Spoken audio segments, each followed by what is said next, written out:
Good morning. Welcome to WHO Africa Media Briefing, which is taking place in collaboration with the APO Group. My name is Dr. Mary Stephen. First, some housekeeping. We have interpretation in both English and French.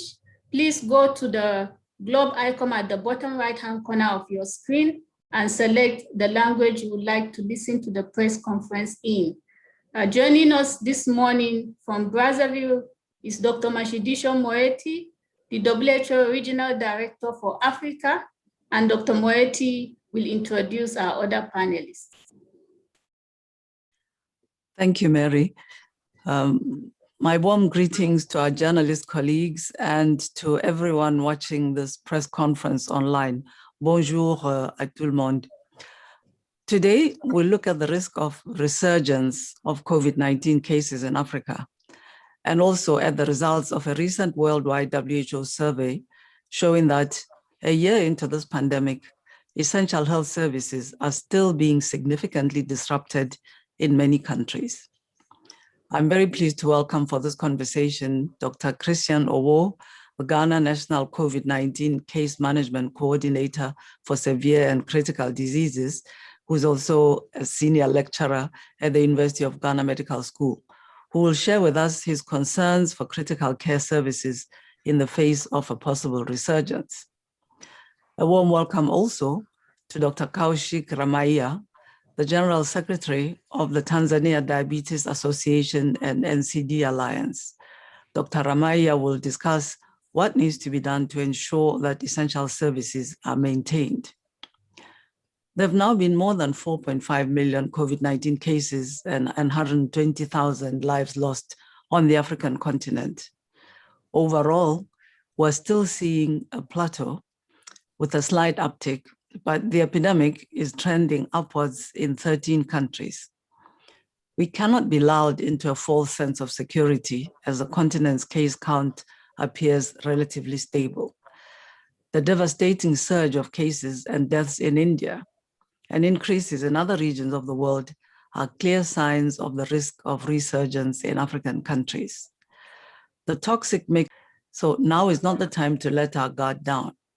I urge African countries to maintain a heightened sense of readiness, making sure that strong surveillance, clinical care, supply chain, and communications capacities are in place.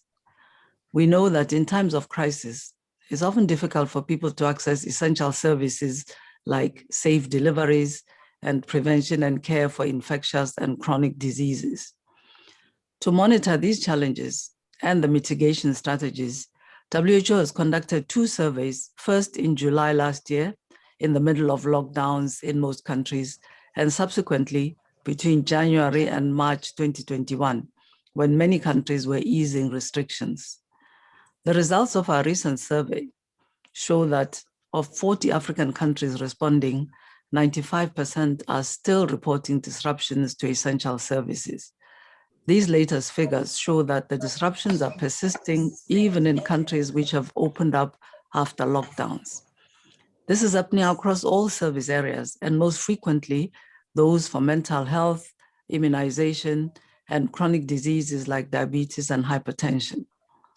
Emergency, critical, and surgical interventions have been affected in 31% of countries. Health systems are suffering from workforce shortages exacerbated by the repurposing of many staff to provide COVID-19 relief and the impact of COVID-19 infections among healthcare workers. Mistrust, fear, and financial difficulties are also resulting in fewer people accessing services.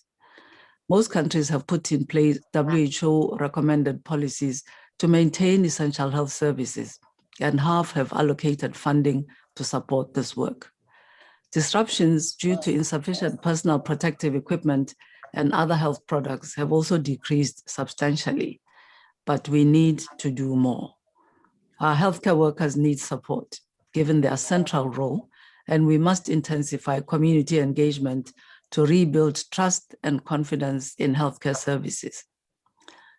Turning then to the COVID-19 vaccine rollout. On Tuesday, I met with the ministers of health in the African region to discuss key issues, particularly around expiring doses, supply shortages, vaccine safety, and misinformation. WHO is awaiting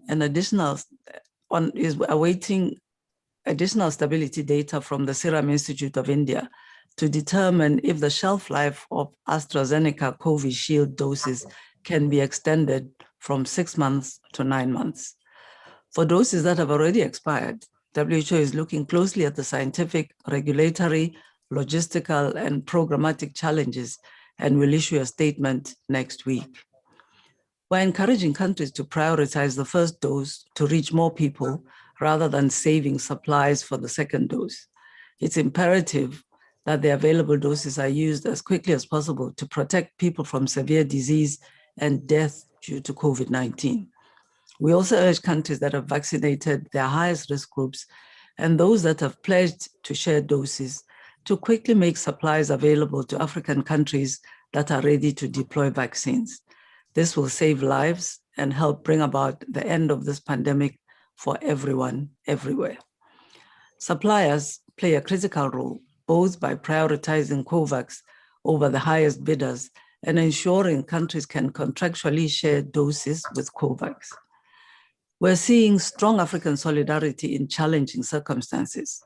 The Democratic Republic of the Congo, for example, recognizing that it would not be able to deploy all of its 1.7 million COVAX-funded doses before their expiry in June, has made 1.3 million doses available to countries that have not yet received doses or that have shown efficiency in their vaccination campaigns. Agreements for redistribution are now being finalized with the Central African Republic, Ghana, Senegal, and Togo, with shipments planned in the coming weeks. Finally, next Wednesday is Hand Hygiene Day. Frequent hand washing is among the top interventions to prevent COVID-19, diarrhea, and other diseases. We have seen adherence to preventive measures slipping across the region. So I call on individuals, leaders, and civil society groups to use this opportunity to reinvigorate and mobilize community to keep up good hand hygiene practices. This will have benefits far beyond COVID-19, along with wearing masks and practicing physical distancing to help in bringing an end to this pandemic. I thank you very much for joining us and look forward to our discussion. Thank you, Dr. Moeti. Now we turn to Dr. Kristen. Can you please tell us about the impact of the COVID-19 pandemic on clinical and critical care services? Thank you, and thank you, Dr. Moeti, for inviting me to participate in this discussion. The global impact of COVID-19 pandemic has been devastating for most, if not all, African countries, and it's still evolving. Africa, as Dr. Moeti has stated, had its share of cases accumulating over 4.5 million, and sadly, we've lost over 120,000 Africans. We currently still have over 350,000 active cases in our continent, and almost 4,000 of them are critically ill. It is also very important not to lose sight of the impact of this disease on other non-COVID related diseases, which may even be much more bigger due to the disruption of healthcare delivery to these other entities. It is therefore important, as we see two waves go by, and seeing that the impact of the second wave was even much bigger than the first wave, and with the threat of a potential third wave staring at us as we see other countries in the world reeling from it in part on their healthcare delivery system. Even the most, even the biggest countries in Africa are actually having their health system being brought to the brink of collapse by this pandemic, whereas other African countries are now requiring both external material and human resources in containing the pandemic in their country. Major gains had been made in Africa in the last 2 decades including improvement in the management of communicable, non-communicable diseases, and acute care and critical care in our continent. But these are being rapidly lost in just over 1 year due to the massive repurposing of care and resources towards COVID-19 efforts. These resources would include specialized and critical healthcare workers, ICU capacity, oxygen therapy capacity and the ecosystem, essential equipment and medicines, and depleting funding from both our government and donor agencies for healthcare delivery. This has resulted in excess deaths from both COVID-related and non-COVID-related critical care diseases. And therefore, it has become eminent that as a third wave stares at us, that we plan to minimize or mitigate the impact of this. I have a few recommendations, broad recommendations towards this end. And these are currently being implemented by the Ghana National Case Management Team with the support of our Ministry of Health, our Ghana Health Service, WHO, and other partner agencies. One, it is important at this moment to monitor and reevaluate the impact of the two previous waves on our healthcare system, and especially in the management of patients who are severe and critically ill, not only with COVID-19, but with other diseases and surgical interventions. Two, there's the requirement or the need for active recruitment, training and retraining of healthcare workers, especially in the detection, prevention, and management of critical diseases in our facilities at all levels of care, regional, district, sub-district level, to make sure that we mitigate or reduce the need for repurposing of our limited human resources towards COVID-19. We would need to replenish the logistics and resources that have been lost in the two previous waves in our facilities while we prepare for a potential third wave. There is the need for rapid expansion of our oxygen capacity and oxygen ecosystem, as well as critical care capacity and our vaccination efforts as a continent. There will be the need for reorganizing and strengthening our healthcare delivery systems aimed at improving care for patients who are presenting with severe and critical COVID-19 while preserving the quality of care for non-COVID-19 diseases who are presenting with emergency and critical diseases. And then finally, we would need to continue to strengthen our existing collaborations between African countries, between our countries and WHO and other agencies, and between our health sector and other sectors in our country, with the aim of maximizing our resources, human, material, financial, while hoping to minimize the impact of a potential third wave. Thank you. Thank you, Dr. Kristen. Now we will turn to Dr. Amaya. Please tell us about the burden of non-communicable diseases and the impact on the COVID-19 pandemic. Yeah, thank you to Dr. Moeti and for WHO Afro for giving me this opportunity to be present on this panel. I'll be discussing from two viewpoints. One is from the viewpoint of the people with the diseases, with NCDs and diabetes. And the second thing from the viewpoint of a clinician managing these patients who come with the comorbidities. So first of all, talking from the patient's perspective, so people with the diseases perspective, I think with the COVID, I think there were 4 major factors which caused limitations of the access to treatment. One was the initial fright and the fear of going to a health facility. As a result, many of these people with the non-communicable disease stayed at home because they were worried that going to a health facility, they'll get infected, and infection control, if it's not appropriate, they'll also get an infection.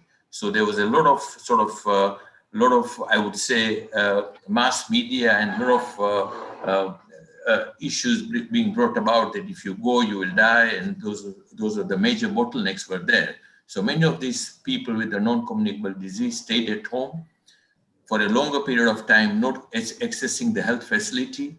And then they were dividing their doses. So the doses they were supposed to take for a good control of the blood glucose or blood pressure or cardiac conditions, those medications were overstretched over a period of time. And their chances of getting complications due to the uncontrolled diabetes or hypertension or cardiac diseases were extremely high. Second thing was the stigma. There was initially a stigma. So if you had somebody in the family who had COVID, then that family and that house was sort of stigmatized, and nobody would go there, not even a relative or anybody would go them to support. So there was a question of stigma, and how do you remove this stigma? Third thing was the cost of going to a facility if the facility was far away providing COVID. So if you had somebody within the family going with a COVID condition, and if he had to go to a facility, then the question was, how do you access that facility based on the services available? And finally, it was the overall control, because within our region, I think if you look at diabetes or hypertension, for every diagnosed diabetes, there are 2 to 3 who are not diagnosed in the community. Similarly, for many with hypertension, there are many in the community who are not diagnosed, or those who are diagnosed, they are very poorly controlled. So you find that these are the individuals who are very, very susceptible to this condition. Talking from the perspective of a health facility and within the health system itself, I think initially it came as a shock. And when it came as a shock, it was like it is a rapid reaction of what we could do to contain the situation. And to contain the situation, one was the PPE, taking care of the people with providing the services, the healthcare providers themselves. Second thing, managing these conditions. And most of the comorbidities with the COVID which came in were related to those who had uncontrolled diabetes, who had uncontrolled hypertension, uncontrolled underlying cardiac conditions, or uncontrolled cancer, or those who were on chemotherapy. So managing all those conditions was a major challenge. There were no specific protocols of care. And giving an example of somebody who coming with diabetes who is adequately controlled with oral hypoglycemic agents, with COVID comorbidity, you find that the blood glucoses go beyond 20 and 30 millimoles, and you could no longer control with oral hypoglycemic agents. So your treatment strategy had to change.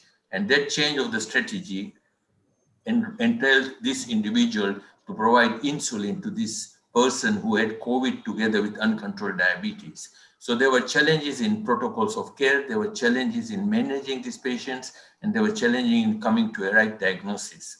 Similarly, what you find that the supply chain depending on what you require at what level of the facility was a challenge. So if somebody goes to a primary care and if he has a very high blood glucose and there is no insulin there, then this person has to be referred. And when he has to be referred, and if he has got COVID, then you're talking of infection prevention and control. So how do you basically bring the care down to the lower levels of care? So those are the other challenges which we faced.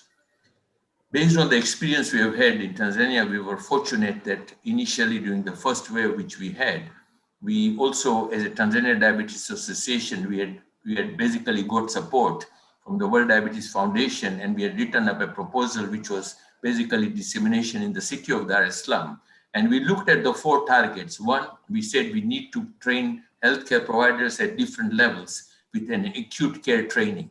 And this acute care training would consist of providing people with enough knowledge and diagnostics and protocols of care for managing acute diabetes ketoacidosis or acute hypoglycemia, acute heart failures, excessive pressures, blood pressures, and any other electrolytic or fluid imbalances which they had. 2, IPC training was a core component of this training which was taking place. 2 was the community sensitization. How do we sensitize the community and ensure that those people, they should not be stigmatized, but they should be brought to the facility, they could be managed, and if they are at home, how do you manage them? 3rd was providing supply chain so that at a primary care, you could provide the care and the treatment which is required. And finally, overall, strengthening the health system to see that whether you can provide a mobile outreach service to the communities which are very far away from the main facility and providing them continuum of care. So those were the challenges and those were the interventions which we did. So if we are to move forward, I think currently probably the community is aware, but then still there's a certain degree of stigma, and community sensitization is very important. As my colleague from Ghana mentioned, I think training of the acute care, and we should not be talking about acute care per se for only healthcare providers. We are talking of training acute care teams, because even a watchman at a facility is the one who receives a person who has got COVID. So he should know whether this is basically where should he go? Should he go into isolation or where should he go? Similarly, different levels of non-healthcare providers at the facility should also be trained. So we should be talking of a model of an acute care teams, which are basically healthcare providers, paramedical staff, and non-medical staff who could be trained to react to these conditions. Thank you very much. Thank you, Dr. Amaya. Now that you have heard from all our panelists, it is time to ask your question. To do this, please use the question and answer function on the Zoom application. Tell us your name and the name of the media organization you represent. On hand, we have Dr. Nsenga Ngoy, who is the incident for COVID-19, and Dr. Aturibe Fiona, who is the vaccine introduction officer, to answer some of your questions. François, can you please explain in French? Bonjour, merci de vous être connecté. Donc, un petit rappel pour poser vos questions. Merci d'utiliser la fonction Q&A qui est disponible dans les fonctions de Zoom. Okay, thank you. So we are going to start our questions now. Nita, are you ready to ask your question, right? Yes, I'm here. Okay, please. Good afternoon, everyone from Nairobi. I have two questions, both of which are linked to the situation in India. What lessons can Africa learn and implement right now as we witness the horrifying scenes coming from India? I mean, could we see the same scenario playing out across the continent here? And my second question is, if I may, what impact is India's export ban on the Astrazeneca Covishield vaccine having on the ground in Africa? And what measures can countries take to deal with this ban? Thank you. Dr. Moeti, I pass this question to you first, and Dr. Ngoy will complement. Yes, thank you very much. Of course, the situation in India, the explosive growth in cases and deaths is very sad to observe. And I think it's very correct for us to look at the situation in Africa and see what we can learn about it and how we can better prepare to contain any upsurge of cases in Africa. I think what we have observed is that part of the drive upwards was due, of course, to religious ceremonies, gatherings. So it was essentially around mass gatherings of a religious nature. And we know that there has also been election activities which lead to mass gatherings in India. And we've understood that there's also a variant which is now circulating, which is causing difficulties then in terms of its transmissibility. And I imagine that, like in many countries, as I said in my statement, there probably has been a dropping off of the observation by the population of the masking, physical distancing, and hand washing measures. I think the lesson that we can learn in Africa, one is to anticipate that such a wave is possible in different countries, and to really look at what are some of the driving factors. So countries that are going to have elections, activities where mass gathering is going to occur should be particularly on the lookout. There's been a lot of debate in African countries about religious activities. In some, religious leaders are concerned that after a year, the kind of religious worship that people are used to is still not being taken up. I'm afraid it's still very necessary to sustain some of the measures of keeping distances. And as we have said many times before, to use data, to use information about the number of cases, the trends on as localized level as possible around adjusting these measures. Most importantly is to support the population, to reinvigorate, in fact, the interventions with people. We're seeing in African countries more and more of a drop-off in the wearing of masks, particularly. I've seen data from one country where the proportion of people not wearing masks has gone up to almost 80%, starting at about 17% in the earlier parts of the pandemic. And the proportion of people estimated to be wearing their mask correctly is even less than 10%. So this is going to be a problem in terms of heightening the risk. So we need to fight against this fatigue, fight against the sense of being invincible. I've heard quotations from people in African countries indicating this is not a problem for us. It's something that's happening somewhere very far away. No, we have seen increases in cases. We've seen waves in many countries on the African continent. So it's really a matter of sustaining these measures, both on the public health side. So we need to also sustain the public health work of testing, identifying cases, contacts, and urging the isolation of these cases. I'm concerned that in about 31 of the 47 countries in the African region, the testing rate is at less than the 10 per 10,000 recommended by WHO recently. So we have to support our governments to sustain two, if you like, features of action. One, around sustaining the public health measures, including testing. And here I would urge the use of rapid diagnostic tests, antigen rapid diagnostic tests. We've announced to our member states that we have a stock at the international level with WHO and partners, which is being underutilized. So the demand for these RDTs is less than we would like. We would encourage our countries to sustain their testing for public health measures, and then to intensify the interventions, communication with the population. At the end of the day, we, in addition to the formal statements by political leaders on the television, we have to get at people at the grassroots level. We have to make sure that the right information, the right encouragement, and the right support is reaching people through the networks that they trust, through those who carry messages that they believe, through the religious leaders, the community leaders, the women's leaders, youth groups, social media networks of young people. All of these should help us to disseminate the right information to help people to sustain these measures and to keep what's happening in India from happening in Africa. What is the impact of the export ban? Of course, the work that we are involved in as WHO through COVAX has depended very much on the Serum Institute of India as a producer and a supplier of the vaccines that are being rolled out on the African continent. So it is very understandable that a country going through the kind of situation India is facing while producing vaccines for much of the world will seek to use the vaccines to address their own crisis.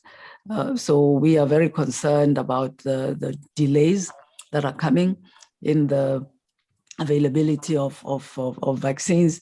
We had advised our countries to cover as many people as possible as far as the first doses are concerned. So we'll have to see what can be done to obtain supplies, other supplies, so that countries can be able to provide the second dose.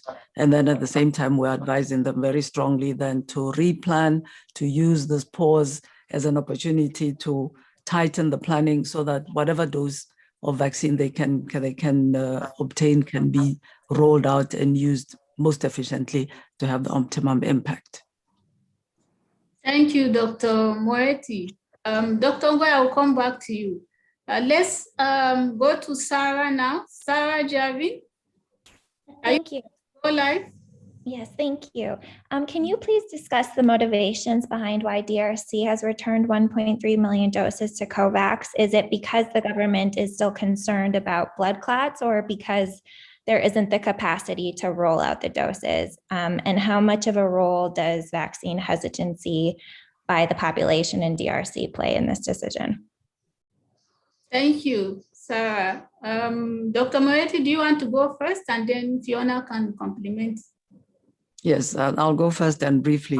You know, the government of the DRC recognized the fact that they would not be able to deliver to the population all the doses of vaccine that they have received before they then announced the expiry date of these vaccines. And we think it's a combination of factors. One, there is certainly, and there has been a strong level of vaccine hesitancy in the population in the DRC. And then secondly, it was simply then the capacity to administer the vaccines in a country like the DRC, where, as you know, there are gaps in the capacity in the healthcare system. So we think it was extremely wise of the government to make this estimation, and it was very generous of them then to offer to share these vaccine doses with other countries that can be able to utilize them. So Fiona, you might want to supplement this response. Thank you very much, Dr. Moeti, and thanks, Mary. And now I think Dr. Moeti has answered this question really well, but we want to make sure that the DRC is seen as an exceptional case. Given the volumes that were in question, we also remember that DRC paused for about 6 weeks the introduction of this vaccine because they were waiting for information from the European Medicines Agency and the Global Advisory Committee on Vaccine Safety from the World Health Organization. However, as we know that these doses have 6 months expiry, any amount of time that we lose on a vaccine, with these vaccines, we lose time. So they did do a great job in identifying that the delay that was there, including, but also the rate of rollout. So far, the country is has rolled out only about 1,000 doses. That is such a low rate, and it was good that they did identify this and came out to call this out. As Dr. Moeti says, this was quite generous of them, and we think this was highly commendable. But again, we want to ensure that no doses go to waste, and we stand ready to support all countries that are concerned with the absorption rates of their vaccines, and this is what we are also doing with the DRC doses. Over. Thank you, Dr. Fiona. And now to you, Elizabeth Mera from Daily Nation. Thank you, Mary. My name is Elizabeth Mera. I'm a health journalist with Nation Media Group here in Nairobi. My question has partly been answered by Dr. Moeti, but I'd like to just make a follow-up on the Indian case. Of course, we know that the African continent shares a number of characteristics with India, and we are currently experiencing COVID fatigue coupled with low vaccination and the shortage of vaccines. So what does the Indian situation portend for Africa? And are there plans put in place by WHO to ensure that the continent does not find itself in a similar situation? Thank you. Thank you, Elizabeth. Dr. Moeti, you go first, and then Dr. Ngoi just come in immediately after Dr. Moeti. Okay, yes. As I said, we are very much supporting the governments to work in two tracks and wishing to lay emphasis on the importance of both.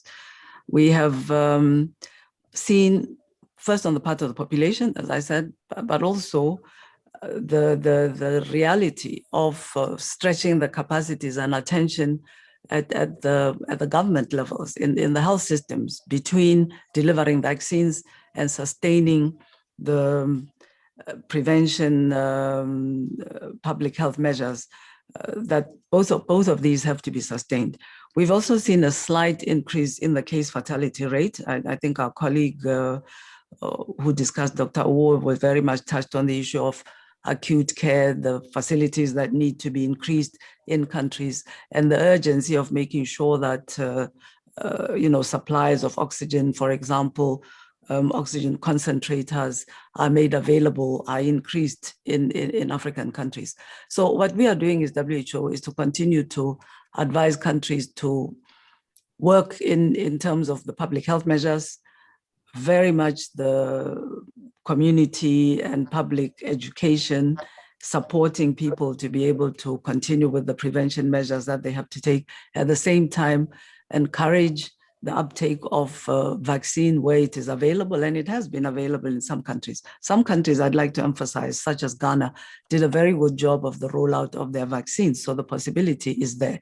We're encouraging countries to redouble their efforts in the micro-planning, the calculations and use of data in terms of targeting, making sure that they're mobilizing the numbers of healthcare workers that are needed for the vaccination campaigns, ensuring as well that they carry out simulations, put in place and sharpen their logistics. So in other words, what we're advising is first, sharpen, sustain the public health measures, avoid mass gatherings for various reasons. We know the number of the countries that are going to have campaigns, to have elections coming up. They need to really take the decisions to manage this in ways that minimize mass gatherings. And where we know that mass gatherings might be available, we're advising them to anticipate and to sharpen the public health measures, and then to help people do their part to improve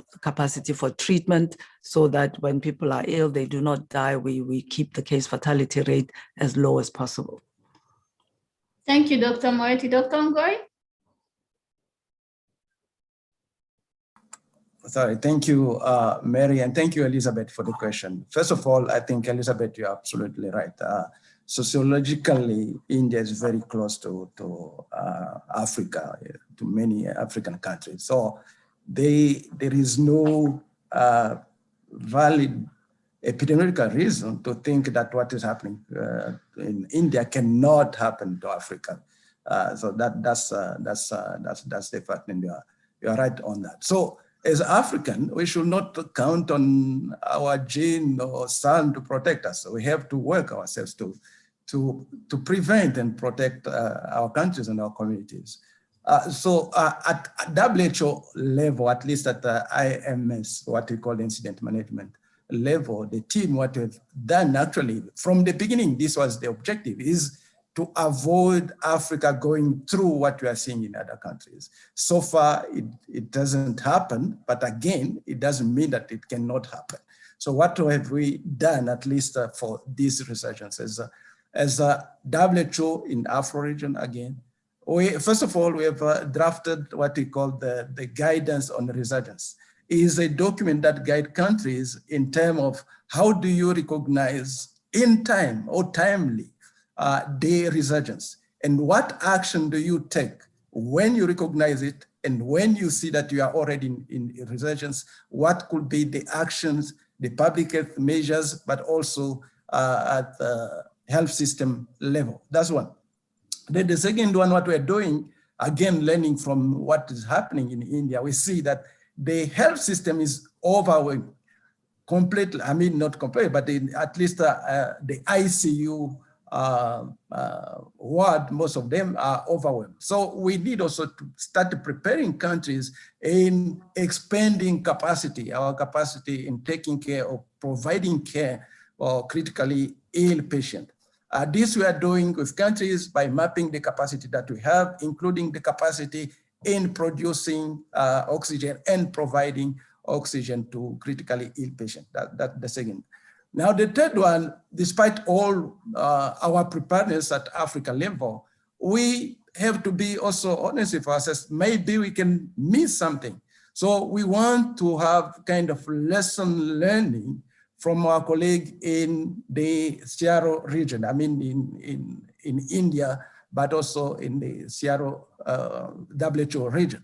Those are the actions that at IMS we are taking in terms of trying to get ourselves ready and guide countries appropriately to prevent what you are seeing in India to happen. But that said, at WHO level, you can write whatever guidance or how many guidance we want and provide how many technical support and technical advice to countries. But if it's not implemented at country level, we may not see the impact of it in our country. And we might end up seeing what we don't want to see in Africa happening in Africa, that one.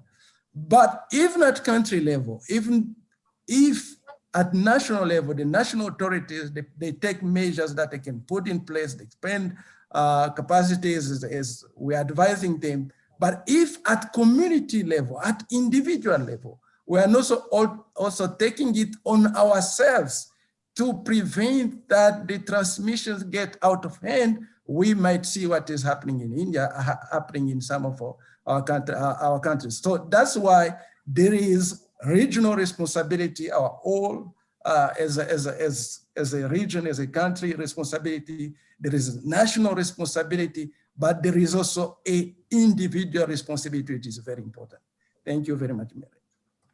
Thank you, Dr. Ngoy. Dr. Christian, do you want to complement from the critical care perspective?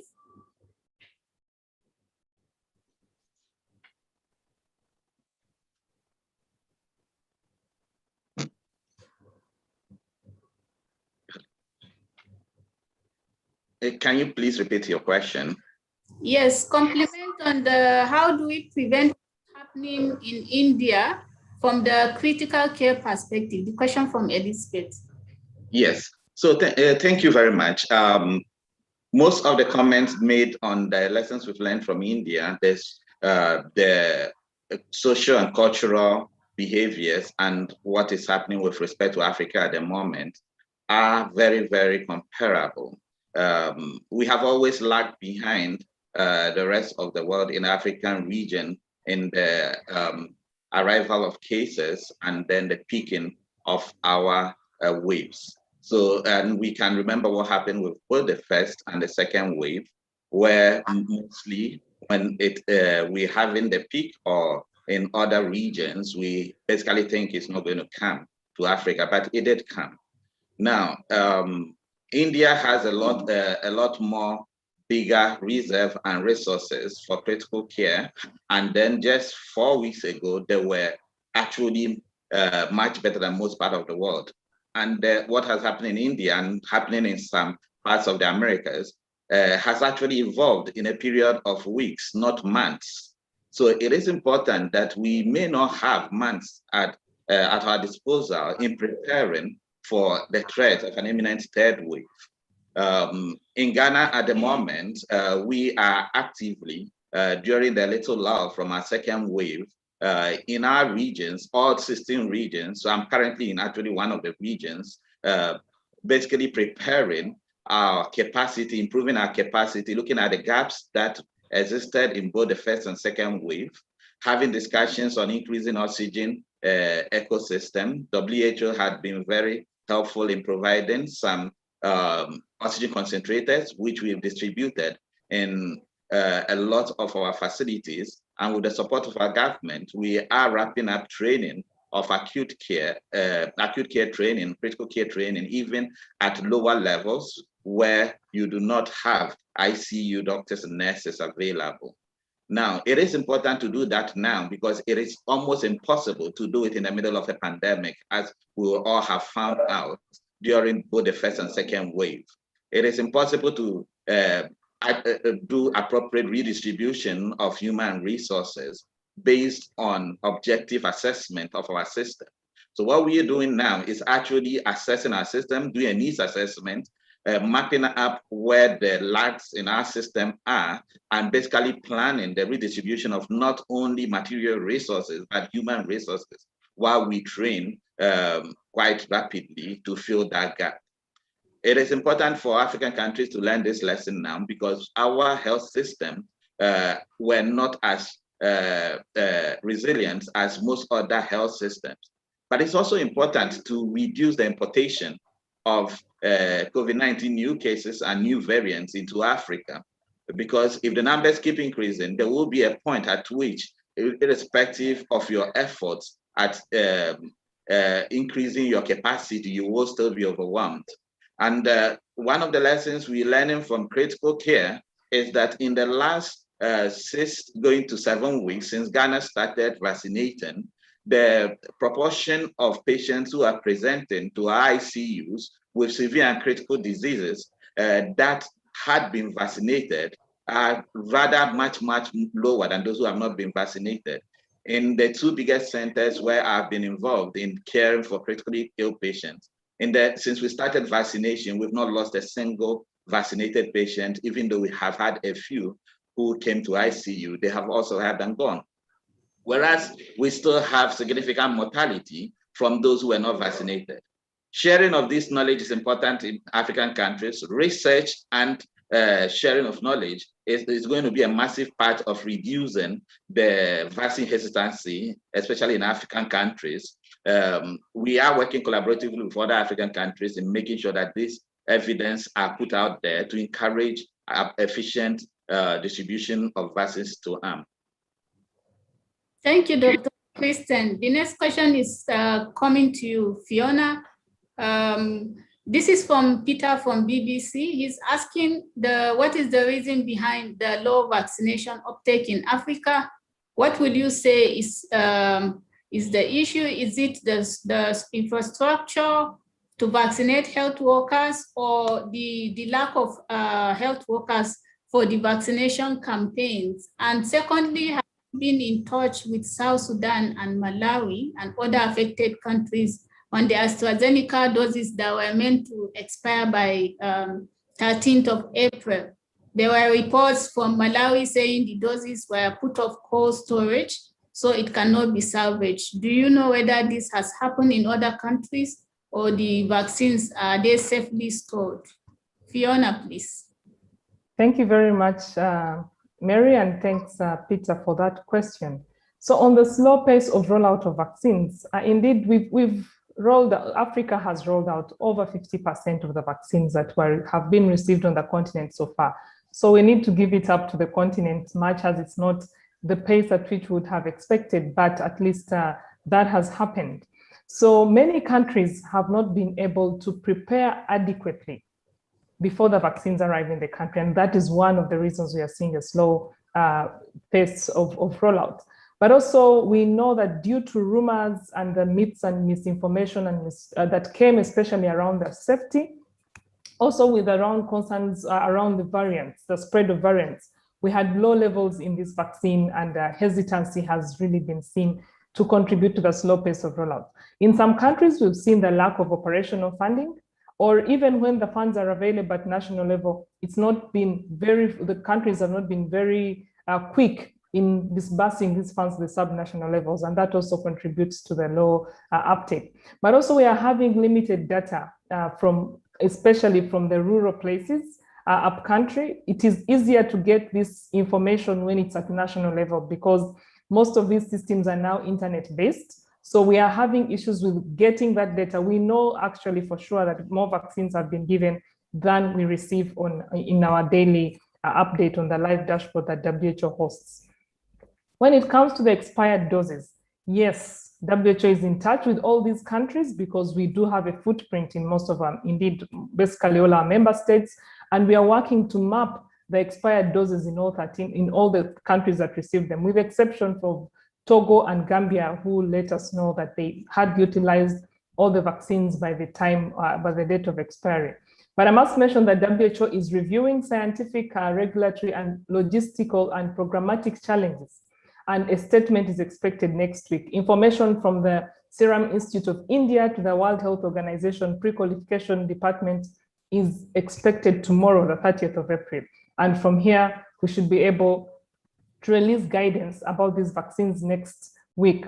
But I would want to stress one point, that an extension of shelf life is about the stability and potency of the vaccine during the stated time frame, and does not affect the safety of the vaccine in any way. So that's important to know, that what we are looking for now, all that evidence and data that we are waiting for from the Serum Institute of India, is information that will assure us about the potency and stability of the vaccine. Then thereafter, we shall get to each individual country and see how they have stored these doses. Yes, you're right. Malawi had removed these out of the cold chain, and these are vaccines that cannot be used. For example, we are working with the countries to help them to see how to destroy this vaccine. We have a waste management protocol for all vaccines, and we shall do the same using those SOPs for the COVID vaccine for countries where we think they should be destroyed. But let's wait for the guidance that should be out as early as Monday for these other countries. And we are in touch with all the countries affected. Over.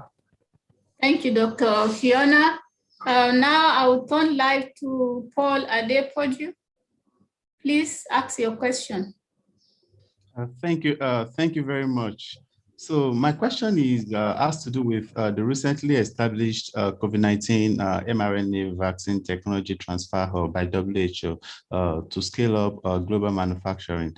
I'd like to know if Africa is involved, is leveraging on this transfer hub currently, or what the plan is towards being partaker of this initiative. Thank you very much. Thank you, Paul. Dr. Moet? I think I'll refer this question to Fiona, but just say that WHO is leading this work. I'm aware that our colleague, Dr. Sumia, is doing that work. And I think this is something that's relatively recently been established. So we will have to, of course, see how to promote and mobilize for African countries to be involved in this work as well, because we would very much like African countries to be part of this. I know that there are a couple of African countries that have indicated an interest when the time comes to be sites of local production of these vaccines. I know that Rwanda is one of these countries. So Fiona, perhaps you might be able to provide more definite information on this, but certainly the intention is to engage Africa in this work. No, you're very right, Dr. Moeti. The discussions are ongoing, and that the discussions have started, and Africa will be part of this initiative once this starts. But some countries have indeed expressed interest, and at global level, this work is ongoing. So we shall, of course, update you as the situation evolves. Over. Thank you, Dr. Fiona. Our next question is from Duncan from Reuters. Given the devastation in India, it's highly unlikely the government will lift restriction on vaccine exports. Does the WHO Africa have a plan B to get vaccine to African countries in coming weeks or months? Because J&J is not coming till Q3 earliest. Fiona, please. Yes, indeed, it is quite devastating for us and for everybody, but we must also, again, exercise a lot of understanding and empathy with the government of India because of what they are going through. So WHO is currently assessing the impact of these delays on all African countries, and because the majority of countries are actually using the COVAX doses, and most of them will reach that 12-week gap between the two doses in May, at the end of May or mid-June, and also mostly in July. So all options to widen the supply are being explored, including dose sharing. We have had countries like France, countries like Canada, the US have promised to do dose sharing, Sweden. So we are looking forward to, COVAX facility is having intense conversations to increase the rate at which the speed at which these doses can be shared. But also we also call upon countries that have extra doses to do their part, and also suppliers with additional capacity to ramp up the capacity. All these conversations are ongoing.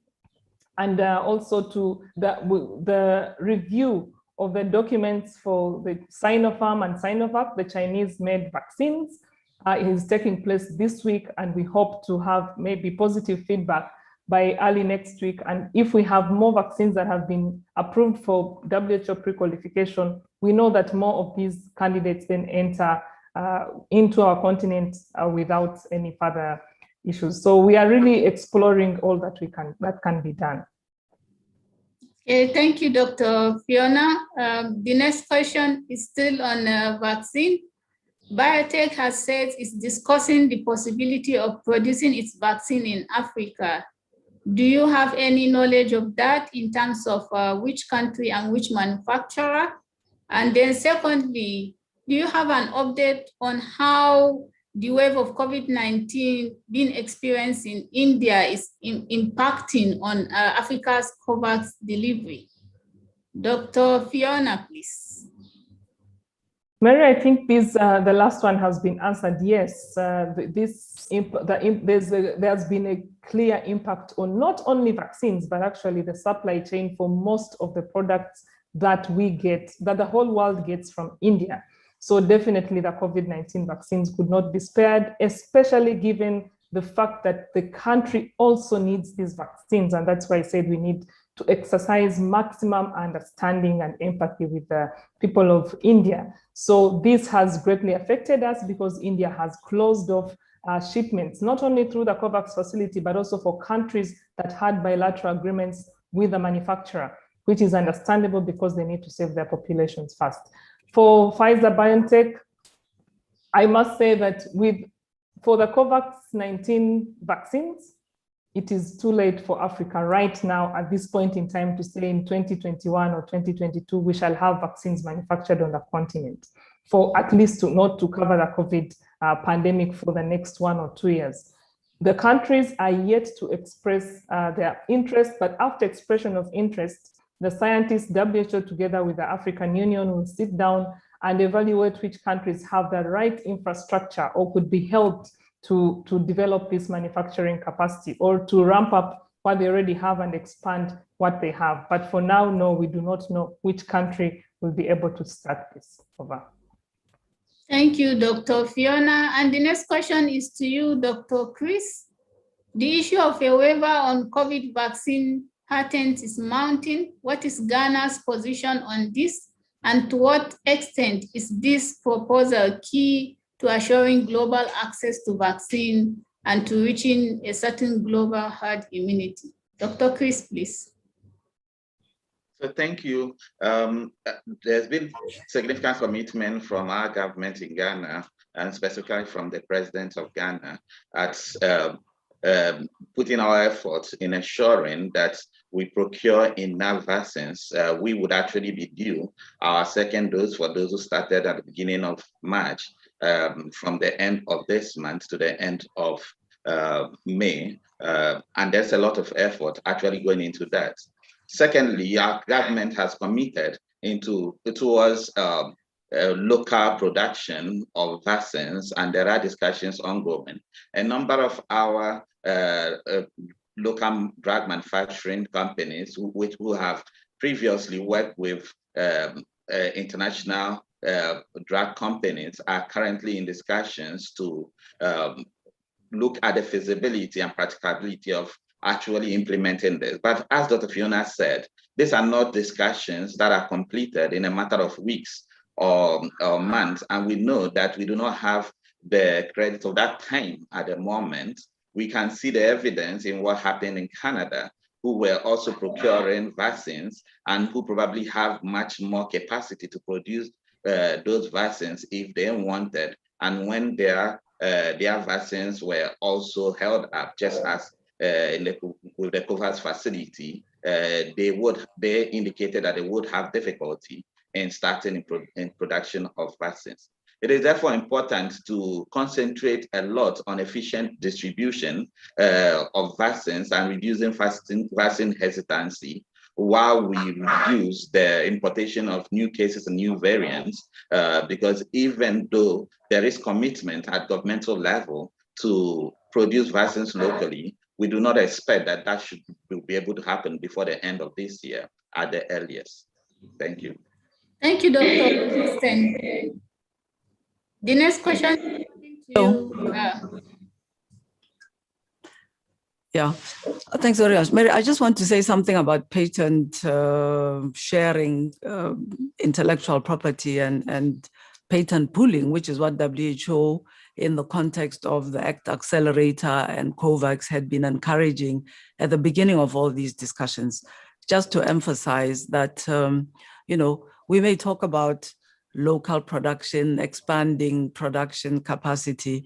It is important that this information be shared between those who own the patents, those who have developed the products, and the potential producers. And this is a discussion that can go on at different levels, starting with at the World Trade Organization. I think you've probably heard the Director General of the World Trade Organization engaging in discussions about encouraging this patent sharing and sharing of intellectual property, just to emphasize that it's not something that happens in theory. If we're really going to make real the issue of local production, expanding globally production capacity, this is one of the underpinnings of doing that. If somebody else is going to produce the product that you've developed somewhere, you will need to get into agreements, of course, with the local producers, the regulatory bodies, and the governments, as well as the private sector investors have to be engaged, and the pharmaceutical companies that own the patents have to be engaged in these discussions. It's very important as an underpinning of expanding manufacturing capacity. Thank you, Dr. Moeti. The next question is coming back to you also. This is from Malawi Broadcasting. Most African countries, including Malawi, are using Astrazeneca, which most people are saying is less effective. We have countries like South Africa, which abandoned the process of administering Astrazeneca at the 11th hour, a development which made most African countries believe the vaccine is useless. What are the views of WHO and any assurance? Okay, WHO's views are that this vaccine is not at all useless. And it is the vaccine that is the mainstay of the supplies that the COVAX has been targeting. Of course, we're looking at a range of vaccines. The South African situation is very specific. It's related to evidence that emerged from a very small study that we have to emphasize, that the efficacy of the Astrazeneca vaccine against the variant that is widely circulating in South Africa is lower in terms of preventing, if you like, less dangerous versions of the disease. So we are now supporting countries, and it's true that this triggered concern by many countries where this variant is circulating, particularly some of the neighboring countries in South Africa, and quite a lot of hesitation to use the AstraZeneca vaccine.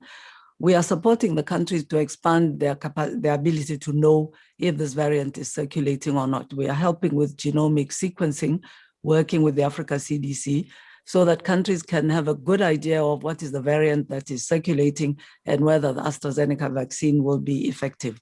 We emphasize that it is effective against severe forms of the disease. And I think the evidence given by our colleague from Ghana in terms of their experience there has also been extremely encouraging. So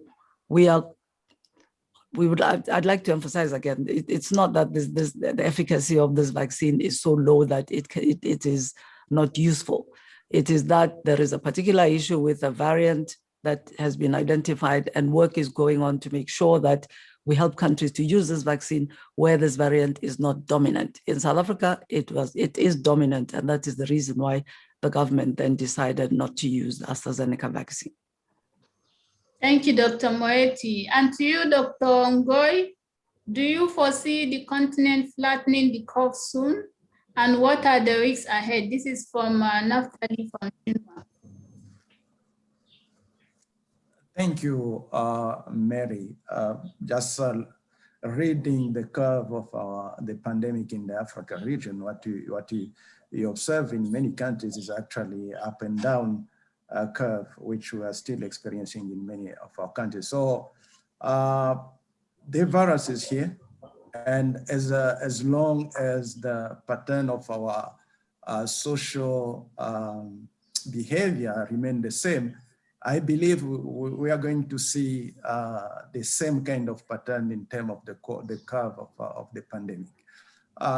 Maybe just to say that we were expecting, at least in terms of the impact on mortality, that the vaccine will have an impact, but now with this delay, we might have even that impact may be taken away. So the future again, it lies really on what us as African and communities, we are going to behave.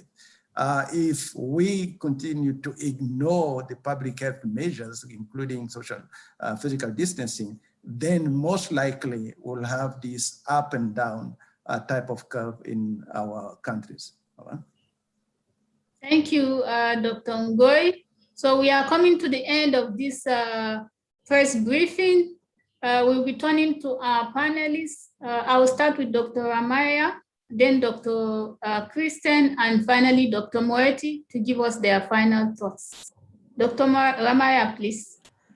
Yeah, thank you very much. I think most of the questions have been related to vaccines, vaccine coverage, vaccine penetration within the countries in the African region, and how can we effectively basically facilitate vaccine uptake within the region.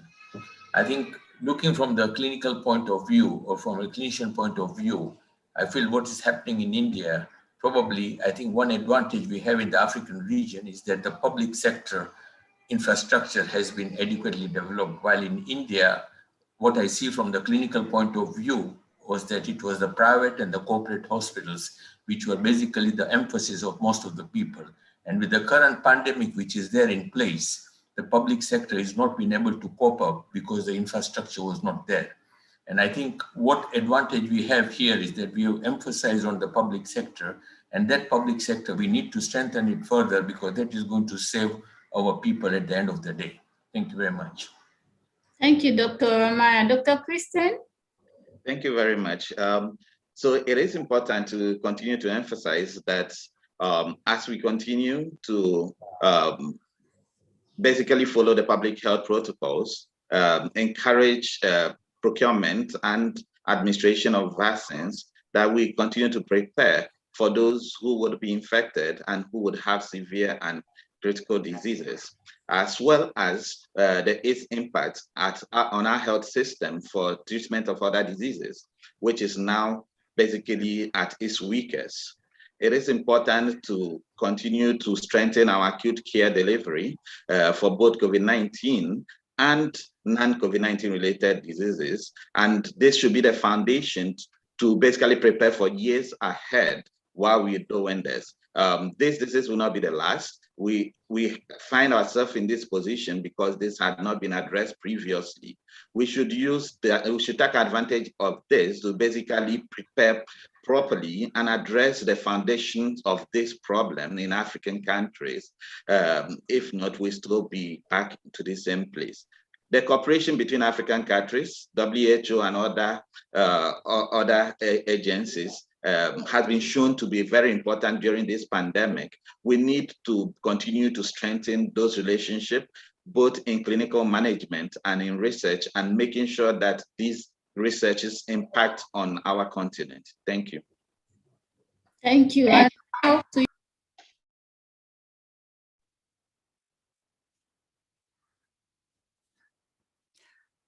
Yes, I'd like to first just note that this is a difficult moment in the evolution of the vaccination programs in Africa.